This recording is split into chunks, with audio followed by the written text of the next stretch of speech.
আমি যদি এখন মারা যাই তাহলে পরে আমার জন্য জান্নাত অপেক্ষা করছে না জাহান্নাম অপেক্ষা করছে, আমার ভাবা উচিত। আমি যদি এখন মারা যাই, কবরের সওয়াল জবাব ঠিক মতো দিতে পারবো কিনা সেই হিসাব আমার এখন করা উচিত।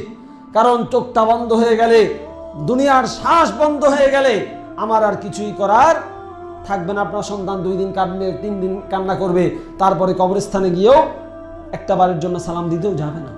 বাস্তবতা, এটা দুনিয়ার বাস্তবতা।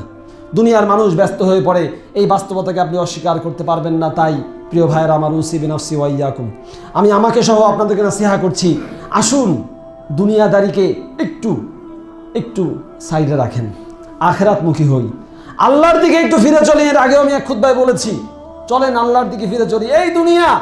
এই দুনিয়া নিয়ে মারামারি কাটাকাটি করে কত কিছু করতেছি আমরা। আল্লাহর ওয়াস্তে বলতেছি, আল্লাহকে ভয় করুন। আল্লাহর ওয়াস্তে বলতেছি, আল্লাহকে ভয় করুন।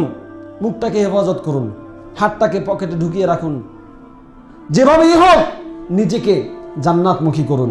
আপনার দ্বারা কোনো মানুষ যেন ক্ষতিগ্রস্ত না হয়, আপনার কোনো কথা দ্বারা, কোনো কাজ দ্বারা, কোনো আক্রমণ দ্বারা, কোনো কিছু দ্বারা যেন ক্ষতিগ্রস্ত না হয়।